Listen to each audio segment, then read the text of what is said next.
Hallo miteinander und herzlich willkommen zu der 54. Folge vom Voll Inne Podcast. Und ja, wir steigen immer ein bisschen weiter rauf beim Level von unseren Gästen. Und somit darf ich eigentlich ankündigen, dass wir heute schon auf einem sehr hohen Level sind. Und in dem Sinn tue ich den Dominik Egerter bei uns im Voll Inne Studio herzlich willkommen heißen. Hoi Domi. Ja, hallo zusammen und hallo zusammen alle, die zuhören. Auch noch Oski, dir herzlich willkommen bei uns im Voll Inne Studio. Danke vielmals. Domi, wie fühlt es sich so an, in einem Online-Podcast zu sein? Ich nehme an, in den letzten 2-3 Jahren bist du wahrscheinlich öfters online interviewt worden, oder? Ja, ich denke, das gehört ein bisschen zu meinem Business, dass man auch so Sachen macht. Ich denke, es ist immer sehr interessant für die Leute, wenn man so Interviews macht, wo von zwei jungen Gielen kommen, wo verschiedene Fragen stellen und natürlich die zuhören, ein bisschen mehr zu erfahren über mich, ja. Sehr cool. Genau, das ist ja das Ziel heute, oder? Ja, voll. Und wir wollen ja gerade ein bisschen bei der Aktualität bleiben. Und könntest du uns erzählen, wo du jetzt gerade bist und was du in deiner letzten Sportwoche so erlebt hast? Oder auch, wie es dir allgemein geht? Ja, mir geht es sehr gut. Bin gerade daheim in Rohrbach in der Schweiz, wo ich aufgewachsen bin und auch lebe, wenn ich daheim bin. Und ja, die letzten paar Wochen waren sehr intensiv gewesen. Ich hatte am 20. November mein letztes Rennen in Australien. Und ja, eigentlich eine sehr erfolgreiche Saison gehabt. Darum haben wir sehr viele Events gehabt, sehr viele Sponsorensachen, wo ich natürlich teilnehmen musste. Also seither eigentlich jedes Wochenende voll auf Achse gewesen und ja, auch viel Party gemacht, weil wir natürlich etwas zu feiern hatten. Aber jetzt bin ich natürlich froh, dass es zur Weihnachtszeit hergeht und dass ich ein bisschen mehr Zeit habe, mit meinen Freunden und Familie das noch ein bisschen zu genießen. Und dann geht es auch schon wieder ins Training. Cool. Ja. Du, Tommy, für die hinter dem Mond leben, könntest du noch schnell sagen, was du machst? Du hast vorher gerade von Rennen geredet. Genau, also ja, ich bin Schweizer TÜV-Rennfahrer. Ich habe sehr früh mal angefangen mit Motocross und dann mit 13 habe ich auf die Straße gewechselt und bin jetzt, die letzten 2 Jahre bin ich in 2 verschiedenen Kategorien gefahren. Eins war Moto E, das ist mit einem Elektro-TÜV, und das andere war Supersport, das sind Seriennamen TÜV, wo 600 Kubik Yamaha TÜV ist. Perfekt. Das klingt schon mal sehr so, dass es wahrscheinlich der normale Sportfan nicht unbedingt bis ins Detail versteht, aber da werden wir später noch darauf zurückkommen. Das musst du uns dann vielleicht noch ein bisschen genauer erklären, oder zumindest für unsere Hörerinnen und Hörer. Jetzt, was sicherlich bekannt ist, oder vielen bekannt ist, ist, dass das Nummer 77 deine Nummer ist. Das weiss ich natürlich auch schon länger, also vielleicht noch schnell zum Sagen, wir zwei, wir kennen uns ja aus der Spitzensport-RS. Was hast du für Erinnerungen an die Spitzensport-RS? Ja, es war natürlich eine super Sache gewesen. Ich habe es eigentlich ein bisschen spät gemacht. Ich habe es erst mit 24 gemacht. Aber sie sind mir dort hier sehr entgegengekommen, das Militär. Also zum Glück habe ich das gemacht. Ich habe dort hier sehr viel können lernen. Ich sage jetzt mal, es hat nicht ganz so viel mit Militär zu tun gehabt. Sie haben wirklich auf einen Sportler die RS gemacht. Sie haben viele Sachen gemacht, wie Medienschulung oder etwas über Physio, über das Training, über Karriereplanung und so Sachen haben sie wirklich professionelle Leute hergeholt, die uns die Sachen noch ein bisschen geholfen haben. Und ich habe natürlich auch viele Sportler lernen kennen, wo wir uns auch ein bisschen austauschen können mit dem ganzen Training. Und ja, ich sage, ich als einziger TÜV-Fahrer, bald gesagt, unter den Leichtathleten, war natürlich auch cool gewesen, manchmal bei ihnen im Training ein bisschen zu helfen oder ein bisschen reinzuschauen und dann auch zusammen etwas zu machen. Ja. Du bist ja wir sind ja mit dem Nico Müller in der RS gewesen, und er ist ja auch ein Motorsportler. Ich glaube, ihr zwei sind damals, wenn ich es richtig in Erinnerung habe, noch recht sozusagen nahe beieinander gewesen, oder? Ja, wir haben uns natürlich schon gekannt von vorher. Ich sage jetzt, die Motorsportwelt hier in der Schweiz ist ziemlich klein und darum haben wir uns kennengelernt. Wir waren auch zusammen im Zimmer und haben natürlich auch gute Austauschmöglichkeiten gehabt am Abend, wenn wir zusammen im Zimmer waren und so. Und es war eine coole Zeit auf jeden Fall. Ja, voll. Wie oft bist denn du mit dem Nico noch in Kontakt, wenn wir das fragen? Ich meine, eben, weil du sagst, die Schweizer Sportwelt oder die Motorsportwelt ist klein. Ja, eben, jeder hat natürlich seinen Job, oder? Wir, durch die Saison reisen wir sehr viel auf der ganzen Welt rum. Aber jetzt eben, wenn es so Events gibt, wo Ende Jahr die Motorsportwelt hier in der Schweiz uns trifft, dann trifft man sich irgendwo so einem Event an. Aber sonst hat eigentlich jeder seinen Weg, sein Training, das er macht. Und ja, haben wir halt ein bisschen durch Social Media oder durch WhatsApp ein bisschen Kontakt. Okay. Ja, Genau, und jetzt muss ich doch noch zurück zu meiner Frage kommen, zum Nummer 77. genau, kann ich gerade sagen. Kannst du uns erklären, oder was ist der Hintergrund von dieser Nummer? Ja, es hat eigentlich ganz früher angefangen, als ich Motocross angefangen habe. Hat mir mein Vater Sydney gegeben. Durch das eine Legende, der Barry Sheene, ein TÜV-Fahrer, hat Sydney gehabt und das war ihm sein Lieblingsfahrer gewesen. Und dann bin ich mit dieser Gang rumgefahren. Und als ich dann auf die Straße gewechselt habe, war Sydney schon vergeben gewesen. Und dann habe ich die 77 genommen. Und das ist jetzt ein bisschen mein Markenzeichen geworden, ja. Genau, es doppelt schnell in dem Fall. Ja, ich muss noch schnell die zweite Verbindung zu Volline machen. Weil, Tommy, du weißt es nicht, aber ich habe dich vor dem André mal getroffen. Und zwar im Mugello 2015 im Paddock. Du magst dich wahrscheinlich gar nicht mehr erinnern, aber dein Bruder, der Kevin, der ja auch dein Manager ist, hat gehört, wie wir Schweizerdeutsch geredet haben, hat uns dann eingeladen. Und dann haben wir wirklich, glaube fast eine halbe Stunde mit dir verbracht, dort im Paddock, haben was gegessen, was getrunken. Und muss wirklich sagen, ich bin sehr, sehr beeindruckt gewesen an diesem Tag, weil du bist an diesem Tag aufs Podium gefahren und bist umgeben von keine Ahnung wie vielen Journalisten, hast dir aber trotzdem Zeit genommen für uns eine halbe Stunde. Das war wirklich sehr, sehr lieb gewesen. Und wenn wir beim Kevin sind, dann möchte ich gerade fragen, wie wichtig ist der Kevin für deine Karriere? Weil, für die es nicht wissen, er ist ja auch dein Manager, oder?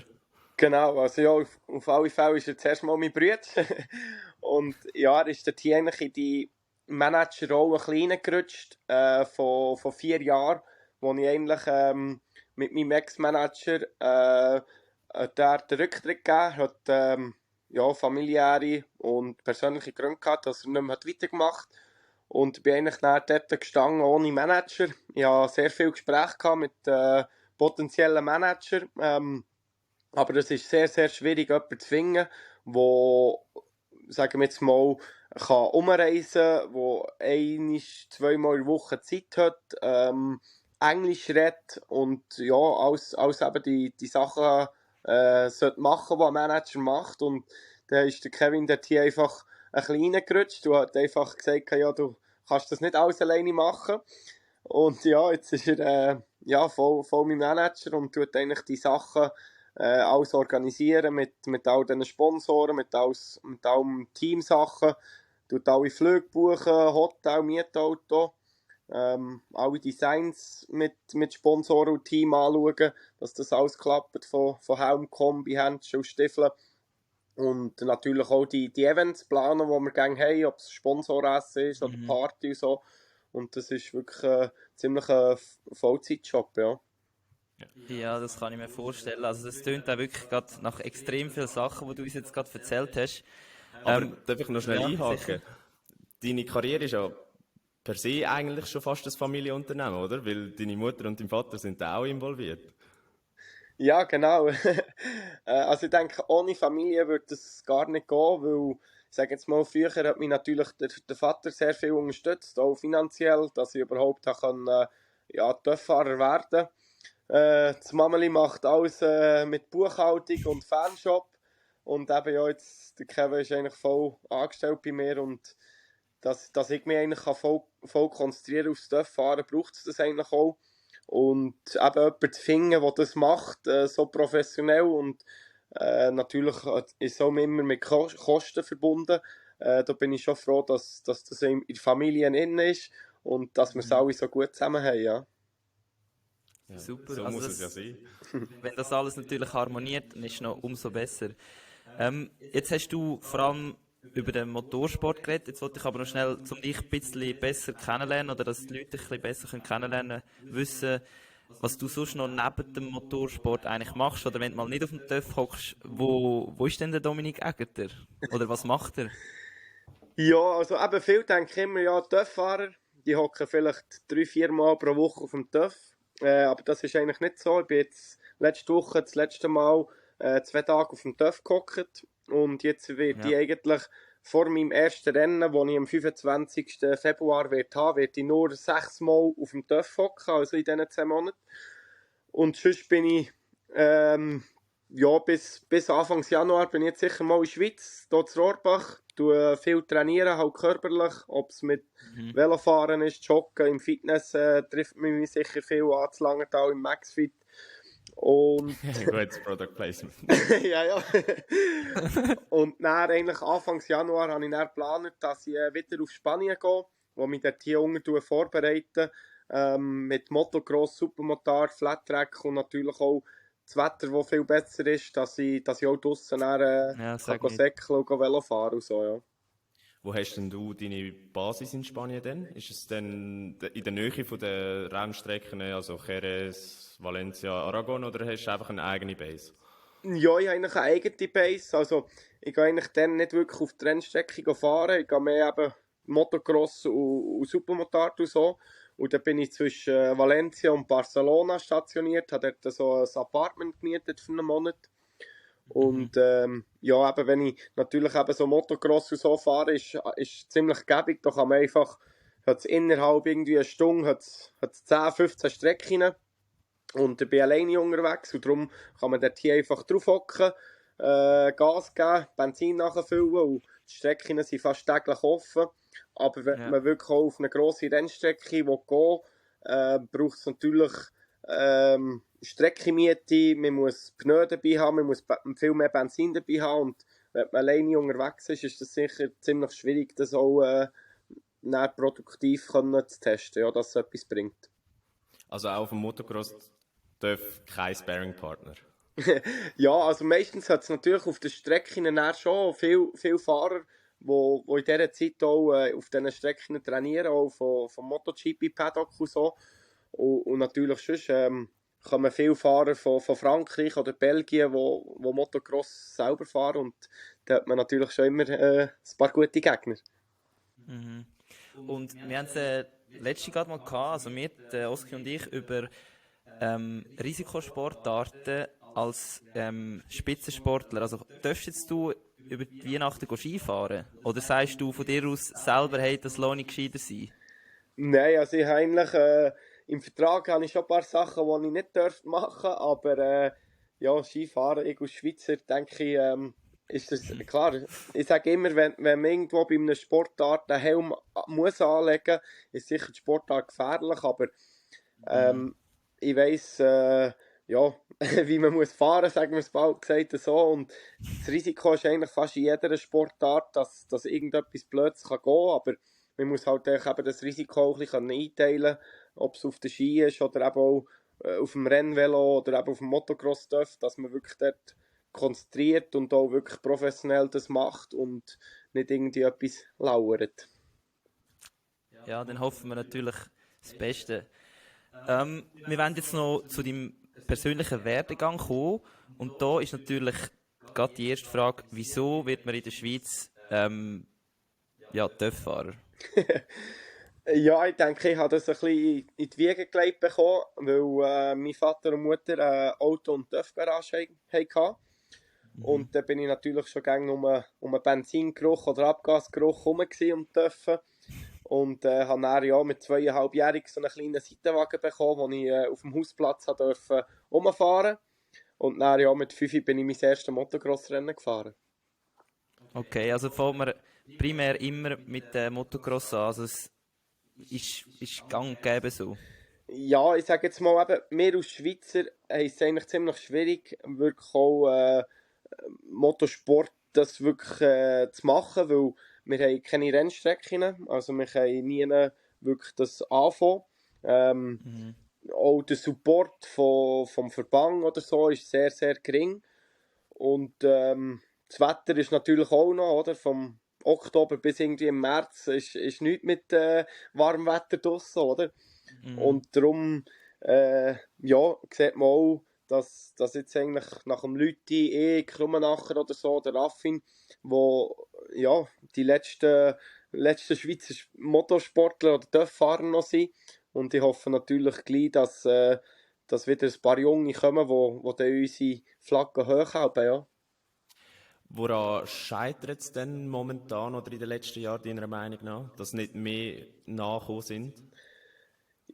Ja, ich sage jetzt mal, der Gesamtsupport, ob es jetzt in den Medien ist oder eben vom Verband, wo halt einfach die Jugendförderung das ein bisschen erleichtern und ja, das Gute ist natürlich jetzt, dieses Jahr ist endlich die Rundstreckenverbot aufgehoben worden. Das ist jetzt irgendwie 50 Jahre verboten gewesen. Und ja, vielleicht gibt es jetzt mal in Zukunft mal eine Strecke in der Schweiz, man weiß nie, ich hoffe natürlich immer drauf. Ja, in Rohrbach nicht. In Rohrbach limitiert ab und zu, wenn ich etwas haben müssen testen. Nein, sag ich. Okay. Aber ja, eben, wenn du natürlich immer ins Ausland musst, ist es natürlich sehr schwierig, wirklich auch von der Schweiz aus etwas gross zu fördern, ja. Bist du wegen dem auf Deutschland denn? Ja, es ist eigentlich, als ich dann eben wirklich auf die Straße gewechselt bin ich dann ADAC Junioren Cup gefahren und das war eine deutsche Meisterschaft gewesen. Und ja, dort hier hat es 6, 7, 8 Strecken, ja. Darum immer dort rausgefahren. Und also je besser du wirst, desto schneller wird wahrscheinlich auch der TÜV, oder? Und wie wird denn entschieden, in welcher Klasse du schlussendlich fahrst? Oder hast du von Anfang an ein Ziel gesetzt und gesagt, irgendwann will ich es dort hinschaffen und dann einfach alles dafür geben? Oder hat sich das einfach, wie ergibt sich das? Gibt es da Qualifikationen oder Selektionen? Leider nicht. Es wäre wirklich schön, wenn es so Selektionen würde geben oder Qualifikationen. Weil das hat man jetzt auch in den letzten paar Jahren gesehen, dass ich es nicht einfach hatte, eben wirklich auch den Aufstieg jetzt zu schaffen. Ob es jetzt eben von Supersport war, dann in Superbike. Weil ich habe, jetzt eben letztes Jahr bin ich Weltmeister geworden, hatte eigentlich das Ziel gehabt, aufzusteigen in die höhere Klasse. Aber ich habe kein Angebot bekommen, habe die Möglichkeit nicht bekommen. Und ja, als ich natürlich angefangen in den 125er, dann hat man sich halt einfach müssen, so gut wie möglich beweisen, können ein bisschen das Talent zeigen, den Willen zeigen und dann habe ich wirklich auch, sage in den jungen Jahren auch wirklich das Glück gehabt, dass wir dort hier ein paar Teams haben gesehen und haben gesehen, dass ich ja ein bisschen Talent habe und mich dann so haben unterstützen, ja. Tommy, wenn wir schnell deine Karriere chronologisch durchgehen und dann kannst du uns erzählen, wie die Kategorien sich entwickelt haben oder beziehungsweise wie sie war, in diesen Kategorien zu fahren, weil wir haben gesehen, eben, wo du auf die Straße gewechselt hast, bist du ja dann 3 Jahre zuerst in der 125er-Klasse, das ist ja heute die Moto 3. Ja.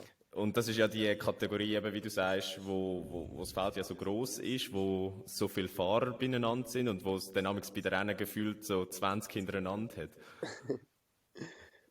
Wie setzt man sich in dieser Kategorie durch? Eben, du hast es ja offensichtlich dann auch noch geschafft. Ja, ich hatte sicher eben das Glück gehabt, in einem guten Team zu sein in diesen 3 Jahren, in diesen 125er. Und ja, ich habe jetzt auch Glück gehabt, dass ich 3 Jahre Zeit hatte. Ich habe mich wirklich auch jedes Jahr gesteigert. Ich habe zum Teil ein paar Highlights gehabt. Und ja, habe dann eben nach diesen 3 Jahren auch den Aufstieg können schaffen in die Moto 2. Und ja, habe immer gegen die, ja, wir sind meistens 30 Fahrer so in einem Fahrerfeld und habe mich dort hier eigentlich immer können in den ersten 10, ersten 15 können beweisen, ja. Okay. Und was hast du denn spezifisch jetzt trainiert in dieser Kategorie, dass du eben dann sozusagen so gut geworden bist, dass du den Aufstieg schaffen? Jetzt, was spezifisch ist wichtig in dieser Kategorie, um die anderen zu schlagen und aufsteigen?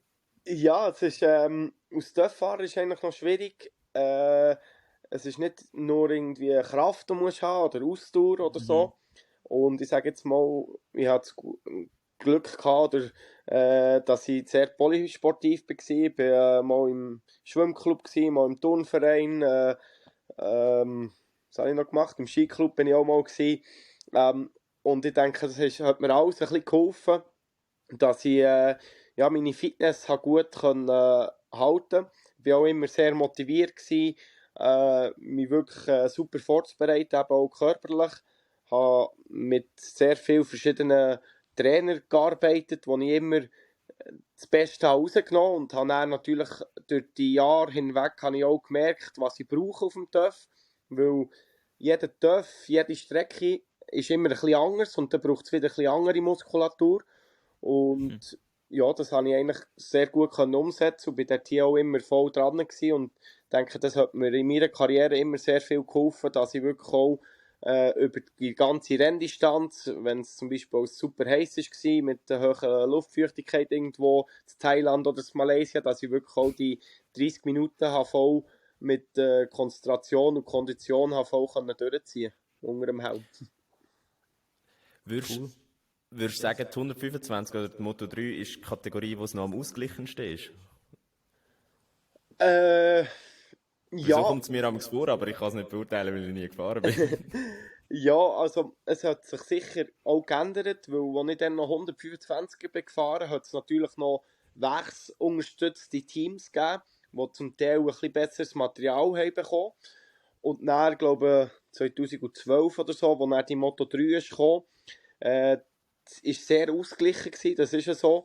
Und darum sieht man heutzutage auch so spannende Rennen, wo alle eben im Windschatten bekämpfen und wirklich auch zum Teil zwischen 10, 20, 30 Fahrer innerhalb 3 Sekunden und dann nach 20 Runden über die Ziellinie fährt. Okay.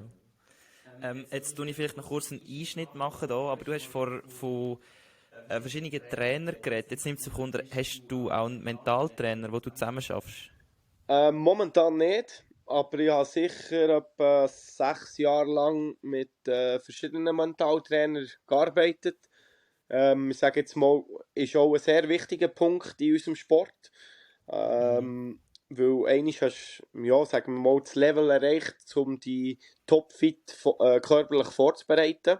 Du hast vielleicht auch ein Top-Team, ein super TÜV, aber manchmal spielt sich sehr viel im Kopf ab, und wenn du dann nicht locker auf dem TÜV, fokussiert auf dem TÜV kannst sein, dann kannst du dann nicht wirklich auch deine Leistung abrufen vom Körper oder auch vom TÜV. Und darum habe ich dort hier auch sehr viel mental gearbeitet, ja. Wenn wir schon bei dem sind, wie viel bringt es Visualisieren oder wie oft visualisierst du vor einem Rennen das Rennen geschehen? Sehr viel, sehr viel. Weil, eben, wie ich auch vorher schon kurz angesprochen habe, wir sind sehr, sehr wenig auf dem TÜV. Und darum ist es eigentlich wichtig, wenn du an eine Rennstrecke kommst, dass du schon weißt, klar, was durchgeht, dass du die im Kopf schon ein paar Mal bist abgefahren, weißt, welchen Gang in welcher Kurve was hast, wo etwa Bremspunkte sind. Du schaust dann die Daten an von letztes Jahr, du schaust die Rennen an, die Videos so. Und das ist eigentlich, das gehört auch ein bisschen zum mentalen Training. Und ich nehme an, du tust auch viel auf Simulatoren trainieren, ist das richtig? Nein, leider nicht, weil Nicht? nicht. Okay. Also zum Schauen ist eigentlich Formel 1 oder Formel E, die können sehr gut in so einem Simulator trainieren, weil die können fast den gleichen Simulator haben wie auf der Rennstrecke. Aber mehr aus TÜV-Fahren, wenn du einen TÜV-Simulator hast, dann hast du aber die Physik nicht. Also wenn du jetzt zum Beispiel runterliegst, hast du den Fahrtwind nicht, und dann musst du dich eigentlich ziemlich haben mit dem TÜV. Aber wenn du natürlich auf dem TÜV normal fährst mit dem Wind und mit der Physik, dann fühlt sich das ganz anders an. Darum, ja, ich glaube, hier in der Schweiz hat es vielleicht 1, 2 so Simulatoren, aber es ist nicht ganz gleich wie... Bist nicht davon überzogen?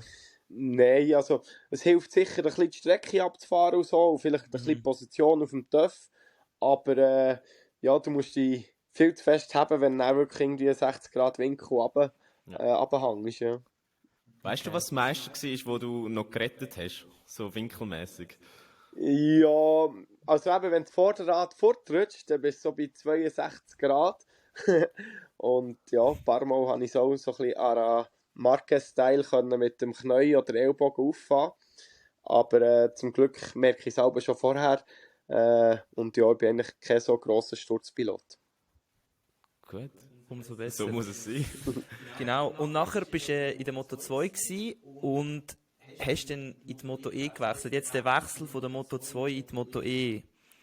Wie ist das, wenn du plötzlich kein, eben wie du gesagt hast, Benzingeschmack mehr in der Nase hast? Das muss ja für dich extrem schlimm gewesen sein als kleiner, also als Bub, der schon seit kleines Alter das geschmeckt hat. Ja, es ist natürlich für mich ein sehr ein Wendepunkt gsi von meiner Karriere, sagen wir mal so. Und es war eigentlich auch nie das gsi, was ich wirklich machen wollte. Aber es ist auch ein Weg gsi, wo ja jetzt im Nachhinein sicher ein guter Weg war. Aber ich habe das eigentlich auch gemacht, weil ich die letzten 2 Jahre, 2018 und 2019, als ich noch in Moto 2 bin gefahren, habe ich sehr viel Geld müssen selber mitbringen, dass ich überhaupt noch dort fahren konnte. Und ich wollte unbedingt wieder ein gutes Team wollen, wo ich kein Geld müssen mitbringen und wo wirklich auch konkurrenzfähiges Material hat. Und darum bin ich in die Moto E mit dem Intact-Team, wo nebenbei auch ein sehr professionelles Moto 2-Team hatte. Und wäre dort hier auch Ersatzpilot gewesen, wenn die 2 Fahrer mal etwas hätten gehabt. Und habe die Moto E auch angeschaut, dass ich eigentlich wieder können zeigen, dass ich noch fahren kann, weil eben so nach 2 Saisons, wenn du nicht mehr so gute Leistungen bringst, kann ich natürlich auch ein bisschen an mir verzweifeln. Und ja, habe dann gehofft, dass ich eben wieder zurück in die Moto 2 kommen kann, aber es hat sich dann nicht mehr wirklich gegeben und dann bin ich dann 2020 nur in Moto E gefahren und dann 2021 habe ich dann noch die Supersport WM gefahren, ja.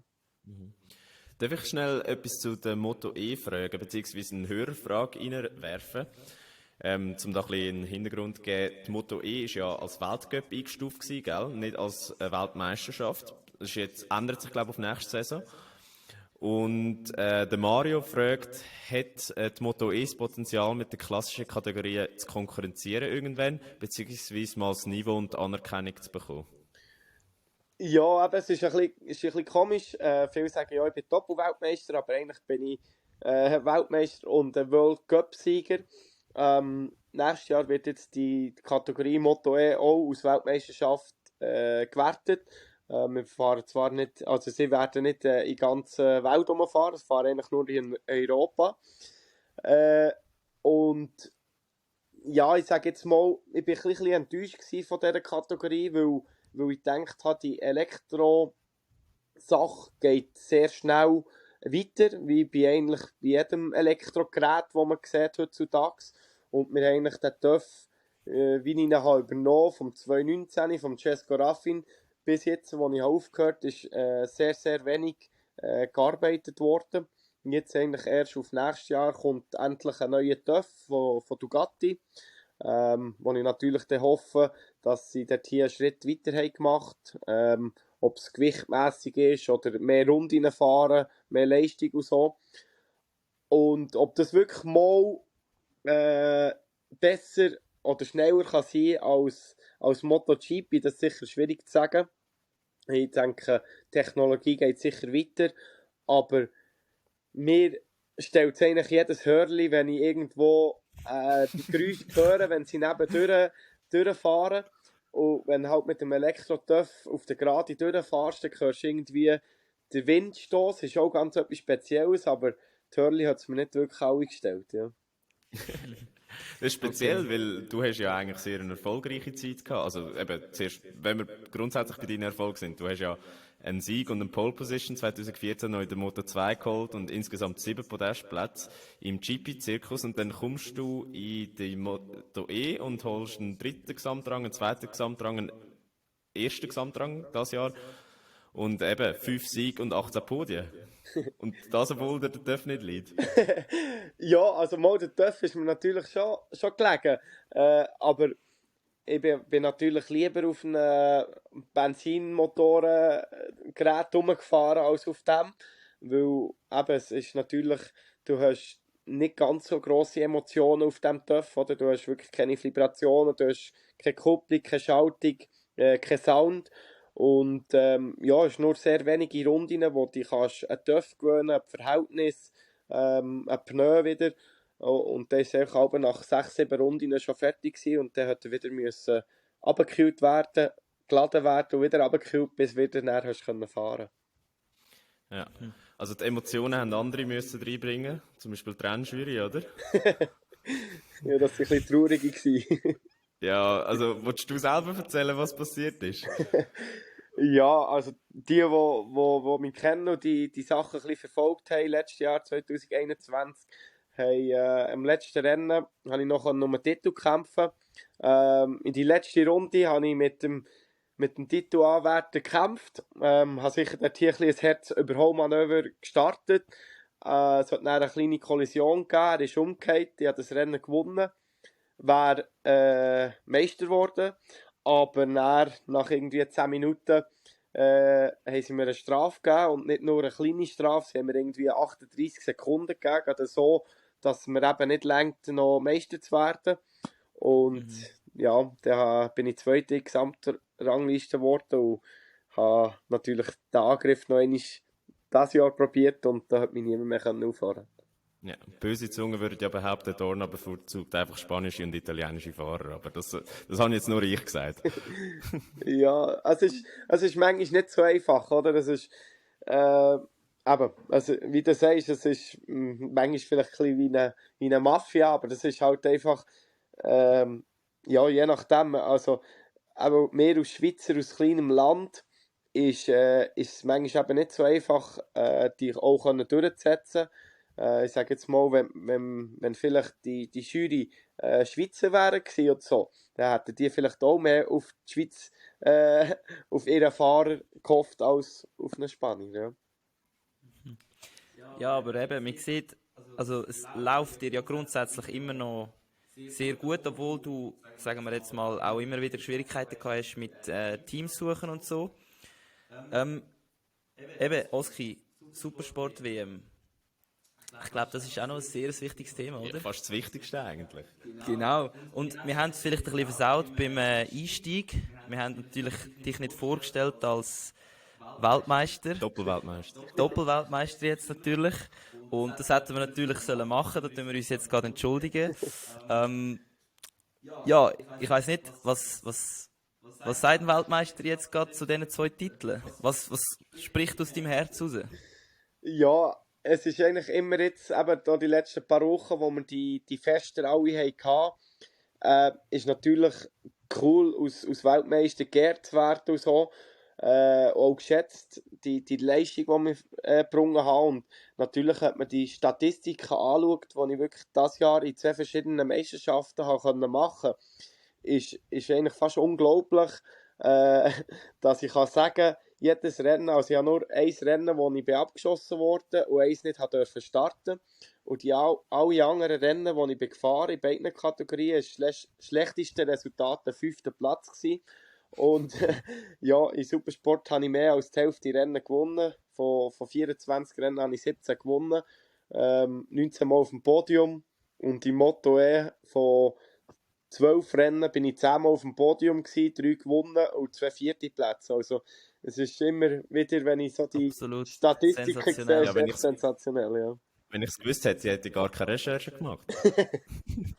Also nein, also wir haben mal rausgeschrieben, du hast eben in diesen 2 Jahren in 45 Rennen 27 Siege und zusätzlich zu diesen 27 Siegen noch 8 Podiumsplatzierungen gehabt. Also ja, also Tommy, Unglaublich. besser geht es ja fast nicht, oder?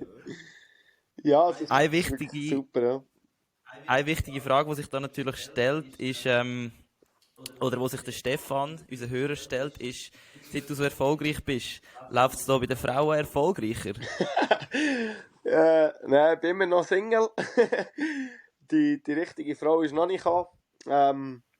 Ja, ich sage jetzt mal, was soll ich sagen? Ja, ich habe halt andere Sachen im Kopf. Bis jetzt aber reisen sehr viel. Es ist sicher nicht einfach, eine Frau nebendran zu haben, Ja, wo dann klar. auch gerne mitreisen kann oder wo auch einen Job hat oder so. Und ja, bis jetzt ist meine grosse Liebe noch nicht gekommen, aber bin nicht ganz so allein. Das ist doch Das gut. ist gut, so muss es sein. Aber sonst, wenn da irgendeine Zuhörerin Reisebereitschaft hat und gerne beim Domi würde einen Job übernehmen, einfach melden. Wir leiten es weiter. Genau. Und jetzt doch noch kurz zum ein bisschen über das Gesamte zurückschauen. Was würdest du denn als dein bisherige Karriere-Highlight bezeichnen? Ja, also sicher das Highlight, wenn ich so ein paar darf aufzählen, ist sicher 2011, wo ich im Moto 2 mein erstes Podium habe geholt in Valencia. Dann ist 2014 natürlich mein erster Sieg in Moto 2 im Sachsenring. Äh, Dann ist ja der Supersporttitel, der Weltmeister, das Jahr der Moto-E-Titel. Und natürlich, was auch noch als Highlight war, was ich dieses Jahr habe bekommen, ist der Suzuki Werksdorf zu fahren für ein paar Runden. Ja. Da hast ja du eine Frage dazu. Ja, als genau, Fehler. das wäre nämlich gerade meine Anschlussfrage gewesen. Wie ist es, der TÜV, wer ist es gewesen? Der Rins und der Mir normalerweise fahren, dürfen auf die Strecke mitnehmen, im Wissen, dass du nicht musst irgendetwas entwickeln, weil Suzuki steigt ja aus, sondern du hast einfach dürfen sagen, hey, ich bretter jetzt voll los. Ja, es war natürlich eine riesige Ehre, dass so ein Factory-Team von MotoGP auf mich zukommt und mir die Chance gibt, den TÜV zu fahren, der 2020 Weltmeister ist worden mit dem Joan Mir. Und ja, es war unglaublich gewesen. Der TÜV hat enorme Leistung in jedem Gang. Äh, und dann der Grip, wo er hat mit den Reifen, du kannst wirklich runterlegen, bis Ellbogen schön am Boden ist. Und dann natürlich auch mit der ganzen Elektronik und mit den ganzen Hebeln, wo kannst betätigen, ist ein riesiges Erlebnis gewesen und das werde ich sicher nie vergessen, ja.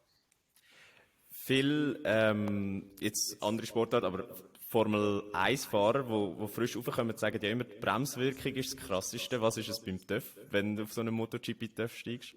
Ja, also die Leistung ist brutal gewesen. Die Leistung ist einfach von jedem Gang, ist einfach, wenn eigentlich die Elektronik nicht eingreifen würde, würdest du auch einfach hinter sie runterfliegen. Aber die haben wirklich Elektronik drin, dass das Rallye nicht durchdreht, dass wirklich vorne das Vorderrad nicht zu hoch hochkommt. Und ja, das hat mich eigentlich am meisten überrascht, wie viel Beschleunigung so ein TÜV hat. Und ja, natürlich dann mit diesen Carbonbremsen und eben mit diesen Pneus, das ist wirklich so die drei Sachen, die wirklich extrem anders sind als jetzt zu diesen Töpfen, die ich alles bin gefahren. Also der Weltrekord auf einem MotoGP-TÜV liegt ja bei rund 360 km pro Stunde. Wie viel hat der Domi Jäger geschafft? Ja, ich bin in Misano gefahren, das ist eigentlich eine Strecke, San die nicht Marino, wirklich... oder? San Marino, ja. Wo nicht wirklich Topspeed ist, aber ich hatte etwas über 300 gehabt. Und Boah, ja, krass. ja, es ist wirklich krass und eben irgendwie in 2,5 Sekunden auf 100 mit einem TÜV, das ist wirklich ja, abartig. Also dort hat es dir hoffentlich die Hörli aufgestellt. Ja, die sind auch den ganzen Tag und auch noch eine ganze Woche sind die immer ein bisschen, immer wenn ich eigentlich dran denke, auch jetzt gerade wieder, ja, das ist wirklich ein riesen Erlebnis und das Krasse ist eigentlich auch, du hast, ich habe natürlich, eben, das ist auch immer mein Ziel gewesen, als ich auf die Straße gewechselt habe, mal MotoGP-Fahrer zu werden oder den TÜV mal zu fahren. Mhm. Habe das natürlich auch immer wieder erwähnt, dass das mein Ziel ist. Und so vor 2, 3 Jahren, als ich das ab und zu bei den Interviews habe gesagt habe, haben sie mich manchmal ein bisschen ausgelacht und haben mich eigentlich schon ein bisschen abgeschrieben gehabt. Und ja, jetzt habe ich es eigentlich auch ein bisschen allen können zeigen, dass ja, das MotoGP-Team auf mich zukommt und nach ja, 33 Runden, die ich dort fahren durfte, nur 2,1 Sekunden habe verloren auf die Spitze. Ja, das ist mega cool. Und wenn du jetzt die Zukunft anschaust, eben, früher haben sie dich ausgelacht. Jetzt, was würdest du sagen, wie sieht denn Dominik Egerter seine nähere und längere Zukunft aus? Ja, ich habe ja jetzt den Wechsel geschafft von Supersport in Superbike. Sie ist eigentlich die höchste Klasse in dieser Serie. Möchte natürlich dort hier noch ein paar Jahre fahren, erfolgreich. Und ja, mit 32 bin ich eigentlich schon recht ein alter TÜV-Fahrer. Aber ja, ich möchte natürlich die nächsten 3-4 Jahre noch in dieser Kategorie fahren. Vielleicht dann noch ein paar andere Rennen teilnehmen. Aber dann, wenn ich ein bisschen weiter vorausschaue, möchte ich natürlich mal die Jugendförderung hier in der Schweiz auf dem TÜV ein bisschen ankurbeln und vielleicht eben meine Erfahrungen, die ich habe gesammelt in Jahren, den Jungen weitergeben. Ja. Also der Tom Lüthi betreut ja ein Team. Was macht der Domi Jäger? Ja, aber ich möchte irgendwie so eine Schule aufbauen, wo ich wirklich die Jungen kann trainieren kann. Ja, das Fernziel wäre natürlich mal ein eigenes Team zu haben, das wäre natürlich super. Und dann vielleicht eben mal in der deutschen Meisterschaft anfangen oder Europameisterschaft, spanische Meisterschaft oder so. Und ja, vielleicht schaffe ich es mal mit einem Schweizer Team in der WM zu fahren, ja. Aber das ist eigentlich gerade ein guter Punkt. Wir haben aufgeschrieben, wir müssen dich unbedingt fragen, was kostet es überhaupt, in so einen GP-Zirkus einzusteigen als Fahrer? Und wir wollen es schon gar nicht wissen als Team. Und was kostet es denn pro Saison plus minus zum Mitfahren? Ja, ich weiss eigentlich nur die Zahlen so bei der Moto 2 oder in Moto 2 WM, weil dann eben im 2018, wo der Hauptsponsor ist ausgefallen, dann hat es 1,5 Millionen gekostet für einen Fahrer und ja, für 2 Fahrer braucht es 3 Millionen und MotoGP geht weiss nicht, bei 20-30 Millionen braucht es jetzt sicher ein Minimum. Und wie ist es denn also wie die Sponsorensuche in der Schweiz als TÜV-Fahrer? Wie würdest du das einschätzen? Sehr schwierig oder ja, geht's? Ja, aber das Glück habe ich natürlich jetzt, dass ich angestellt bin von diesem italienischen Team. Da komme ich einen kleinen Lohn über. Und habe sicher auch das Glück gehabt, dass ich immer sehr gute persönliche Sponsoren hatte oder immer noch habe, die mich natürlich finanziell unterstützen. Und das ist eigentlich so ein bisschen mein Verdienst, den ich habe. Aber es ist nicht einfach, aus TÜV-Fahrern Sponsoren zu finden, weil eigentlich alle Sponsoren, die ich habe, machen das eigentlich, weil sie mich kennen, weil sie mich einen coolen Cape finden. Aber zurückgeben kannst du eigentlich sehr wenig, weil ja, es ist immer schwierig zu messen, ob jetzt einer ein paar Autos mehr kauft oder vielleicht ein paar Sachen macht mit dem Sponsor, oder? Und ja, aber das Schwierige ist natürlich auch, weil TÜV-Fahren eine Randsportart ist, oder? Das Supersport ist nicht im Schweizer Fernsehen gekommen, so. Und ja, probieren natürlich schon über Social Media oder sonst so Sachen einfach eben die Logo und meine Sponsoren ein bisschen zu präsentieren. Und es gibt natürlich eine Einladung an die legendäre Tommy's Fighter Racing Party, nehme ich jetzt mal an, oder? Ja, für die Sponsoren gibt es natürlich auch meistens noch ein eigenes Event, das ich mache. Ja. Aber ja, die Tommy Fighter Party, die ich jetzt hier letzte Woche noch hatte, ist natürlich immer etwas sehr Cooles. Und ja, jetzt dieses Jahr hat es natürlich sehr viel zu feiern gegeben. Genau. Jetzt noch ganz kurz beim Finanziellen zu bleiben. Jetzt mache ich da einen Hot Take. Und zwar sage ich, also das ist jetzt eine Aussage, die du musst verifizieren oder verneinen. Und ich sage, Geld ist die grösste Herausforderung im Motorsport.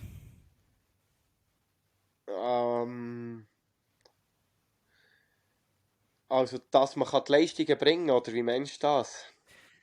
Dass man es vielleicht kann zu einem sehr erfolgreichen oder zu einem Fahrer bringen, der in einer höheren Klasse fährt.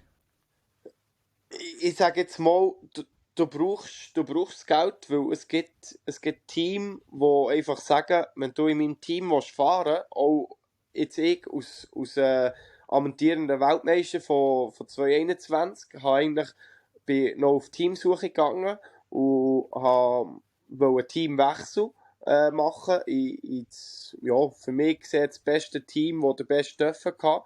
Und die haben einfach gesagt, wenn ich in diesem Team fahren möchte, muss ich 200'000 mitbringen. Und ich sage jetzt mal, klar, ich habe die Leistung auch mit dem jetzigen Team können zeigen, aber ja, ein anderer Fahrer hat jetzt das Geld gezahlt und hat eigentlich das beste Material gehabt. Und ich habe vielleicht jetzt ein bisschen mit, ja, auch gutes Material gehabt. Ich sage jetzt mal, ich habe nicht den schnellsten Stoff gehabt dieses Jahr, aber ich habe gleich die Leistungen zeigen. Aber das Geld hilft sicher immer sehr viel, dass du wirklich auch in die richtigen Team kommst, das richtige Material hast und ja, oder sonst musst du einfach eine sehr gute Nationalität haben. Also Spanier oder Italiener im Motozirkus, oder? Ja, das ist sicher sehr fördernd, aber eben, man sieht auch, ob es Japaner ist oder Amerikaner, Thailänder, Indonesier und so Sachen. Dort hier ist natürlich das Töpffahren sehr, sehr auch wichtig, natürlich auch mit den ganzen Fernsehrechten oder eben mit den Sponsoren, die sie auf der Strecke haben dort. Und die werden extrem gefördert, also es gibt Fahrer, die haben nie das erreicht, was ich erreicht habe, aber kommen gleich die Chance über, eben zum Beispiel aufzusteigen oder in eine andere Kategorie und so. Und wo ich gesehen habe, zuerst ja, fast müssen doppelt bestätigen, dass sie mich eben jetzt auch zum Beispiel in die nächste Kategorie nehmen. Und macht dich das hässig oder macht dich das verrückt oder wie gehst du mit dem um? Ja, es ist also, manchmal ist es schon sehr enttäuschend, eben, wenn die Leistungen zeigst und eigentlich auch das Ziel hast, eben in die nächste Kategorie zu gehen oder in ein gutes Team und es sind eben andere Fahrer, die eigentlich schlechtere Resultate zeigt als du.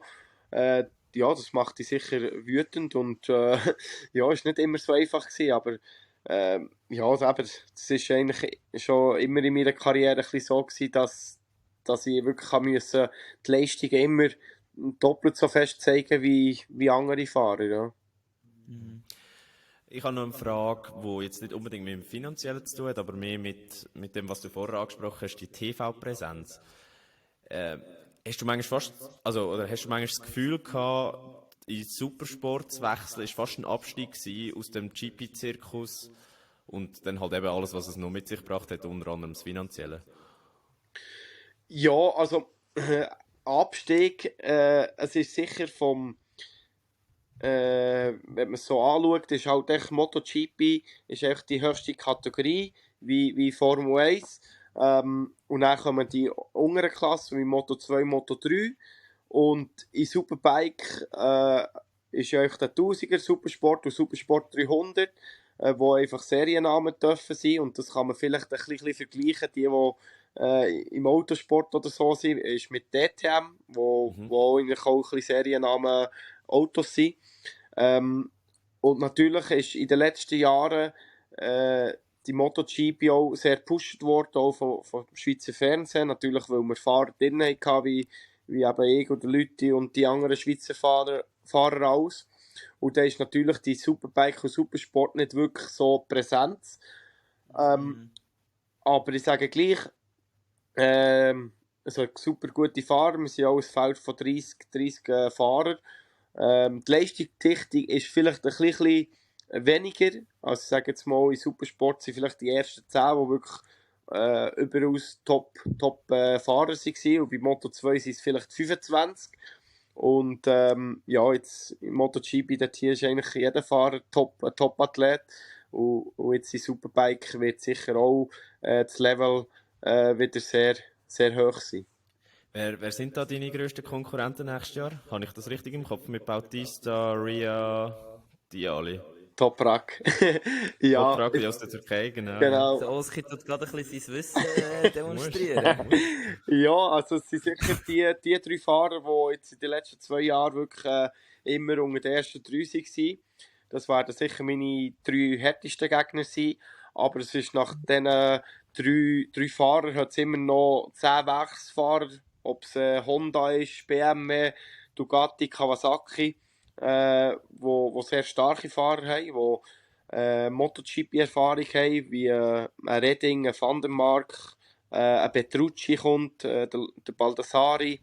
Ja, es hat wirklich viele gute Fahrer und ich denke, es wird eine sehr interessante Klasse sein, wo man jetzt ab nächstes Jahr oder mehr wieder kann verfolgen im Fernsehen auf dem Servus TV. Servus TV, gut, das merken wir uns vor. Aber viele von diesen Fahrern kennst du ja aus deiner Zeit in der Moto 2, oder? Oder sogar schon teilweise aus der 125er. Ja, das ist ja so. Man trifft sich immer wieder. Also ja, sogar mit dem Bautista bin ich mal gefahren. Mit dem Toprak und Rea bin ich Suzuka 8-Stunden-Rennen gefahren und natürlich eben mit Van der Mark, Redding. Wer ist noch alles dabei? Loris Baas, der Wierst, Leguona, den ich natürlich von der Moto 2 kenne. Ja, wird sicher cool, die wieder zu sehen auf der Rennstrecke. Ja. Sind das mehr einfach Arbeitskollegen oder wirklich zum Teil auch Freunde? Oder wie muss man sich das vorstellen? Ja, eigentlich mehr Arbeitskollegen. Klar, jetzt mit diesen Fahrern, wenn man Teamkollege ist, dann wird man ein bisschen engere, kommt man ein bisschen engeren Kontakt über, lernt sich auch ein bisschen enger kennen. Aber es ist nicht wie eine Skinazi oder eine Fußballnazi, wo dann zusammen trainiert, zusammen die Rennen fliegt und so. Das ist wirklich, jeder hat sein eigenes Team. Und ja, wir sind eigentlich nicht so gut befreundet, sage ich jetzt mal.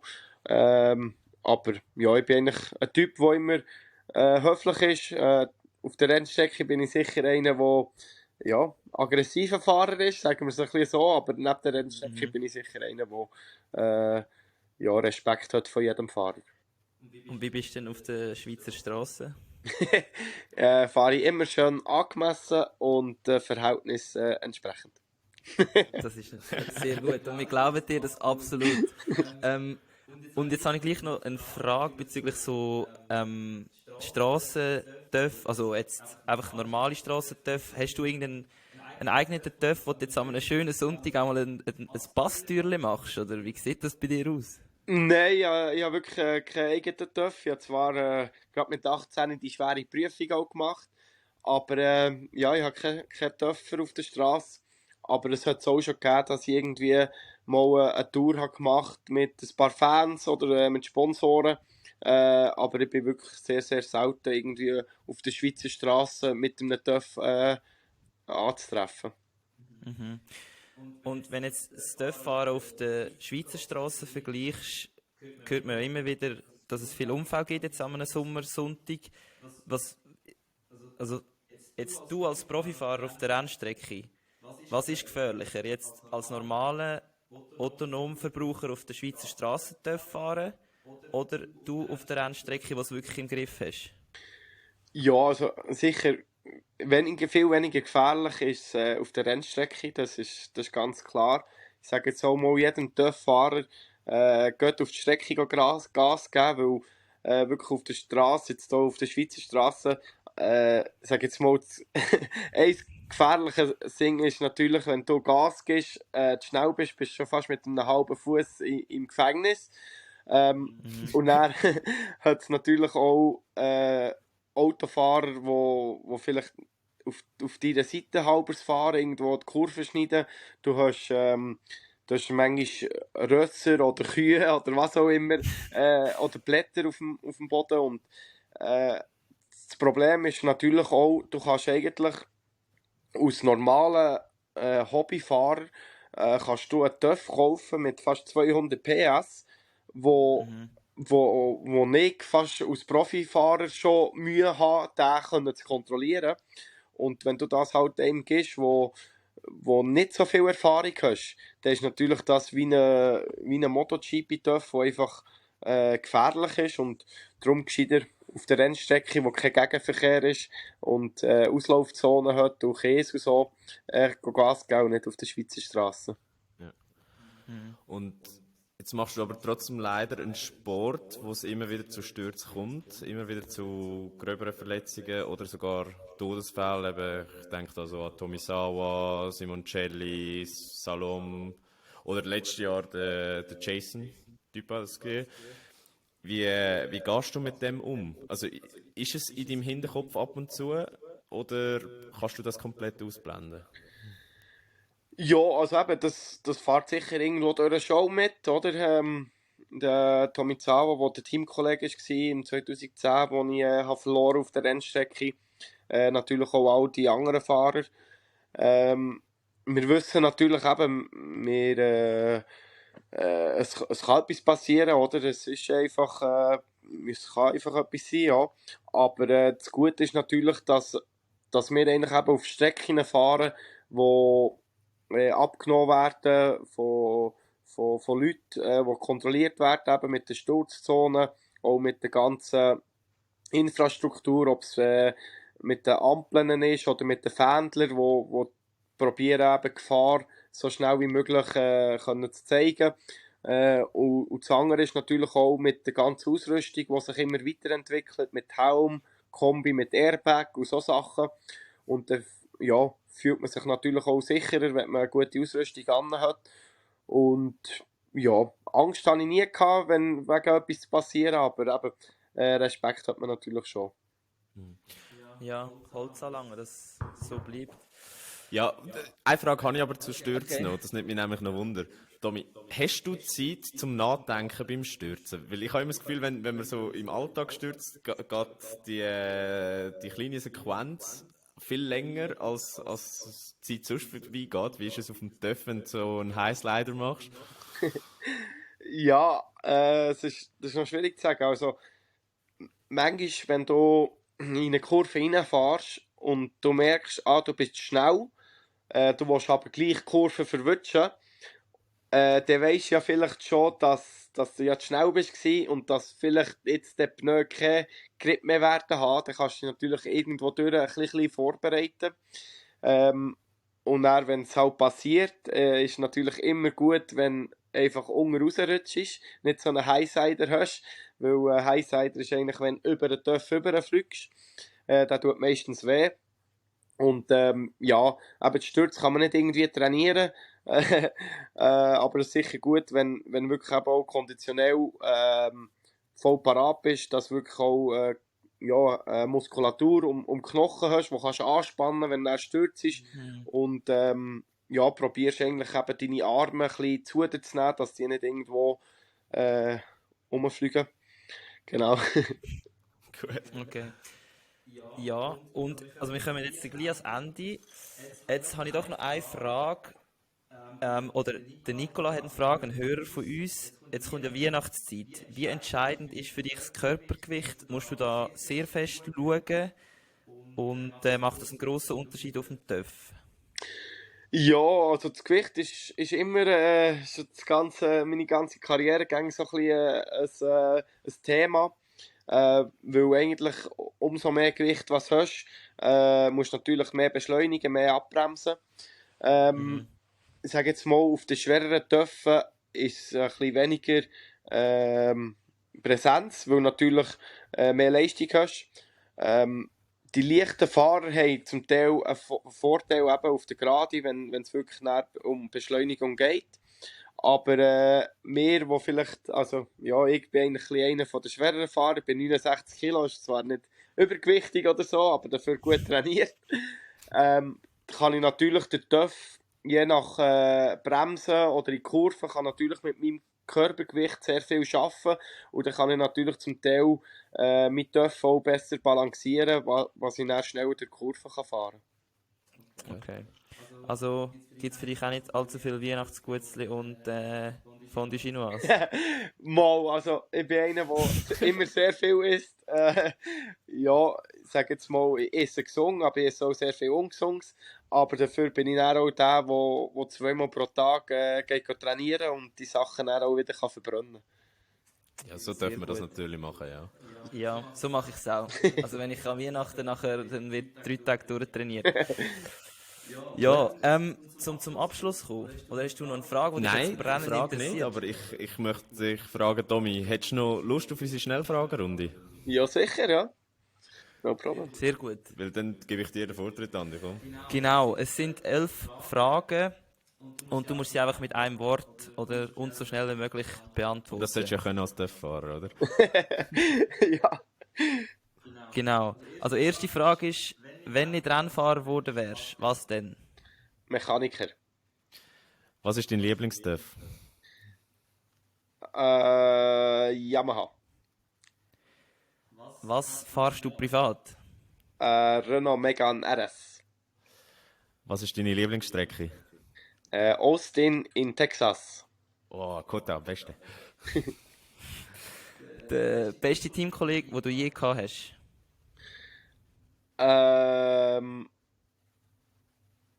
Oh, Achtung jetzt. Ich habe sehr viel. Ich habe sehr viel. Wahrscheinlich lässt er nicht zu, keine Angst. Ja, wer war der Beste gewesen? Ich muss gerade schauen. Robin Mühlhauser. Okay, kennst du den, Oski? Schweizer Fahrer, oder? Genau. Ah, der Oski, der ist unglaublich gut. Also weiter. Rossi oder Marquez? Rossi. Der beste Rennfahrer, Kategorie unabhängig im Moment ist...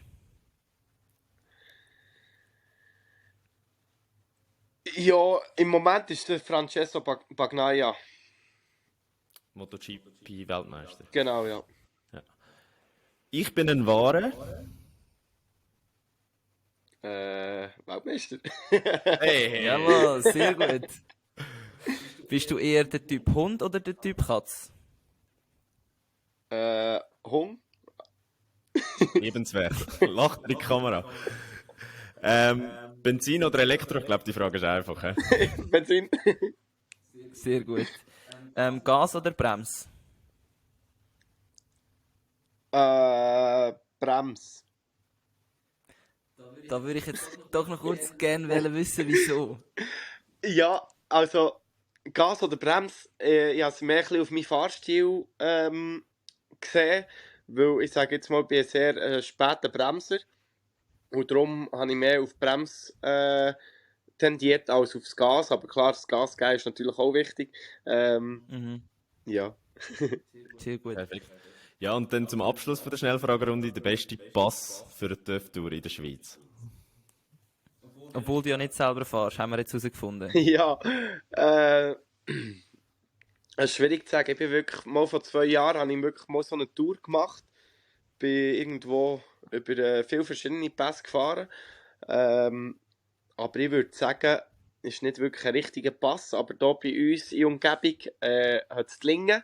Und das ist so ein bisschen meine Home-Strecke, wo ich ab und zu ein bisschen schneller durchfahren, ja.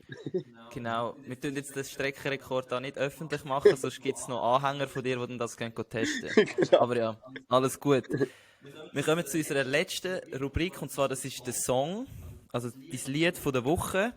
Und du hast dich vorbereitet. Und welcher ist dein Song von der Woche und wieso? Das ist Tapas, heisst der, glaube ich, oder? Pepas. Pepas. Pepas, ja genau. Ja, ich habe mich nicht so gut vorbereitet. Ja, ich bin nicht so gut in Musik, aber dieser Song ist einfach eine super Erinnerung, weil wo wir Weltmeister wurden letztes Jahr in Argentinien, ist der Song immer gelaufen in dem Event oder in dem Club, wo wir waren. Und das ist einfach immer wieder so emotional, wenn ich nicht den Song höre. Ja. Also Tommy Aegerter hat den Club abgerissen zu diesem Song.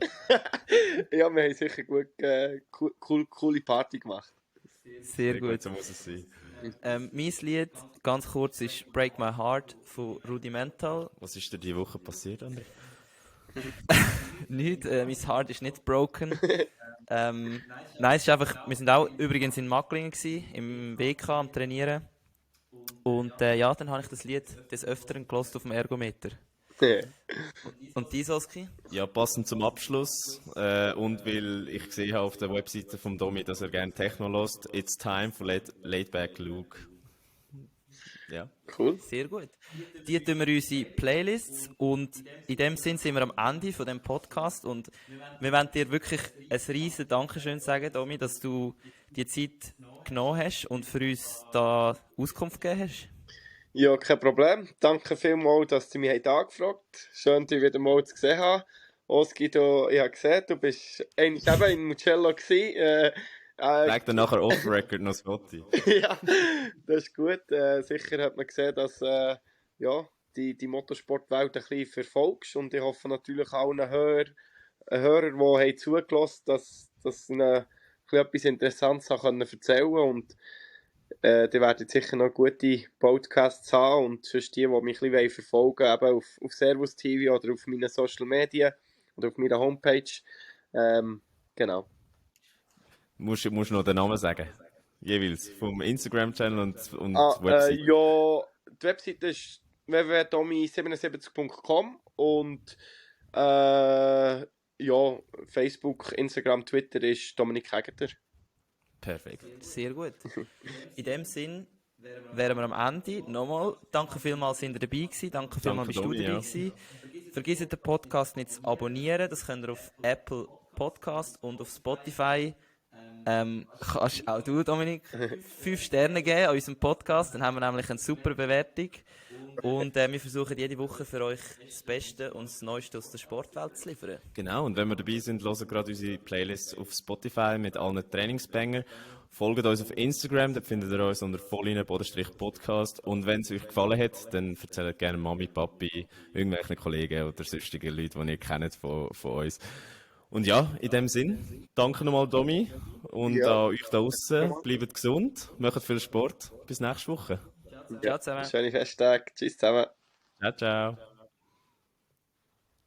So.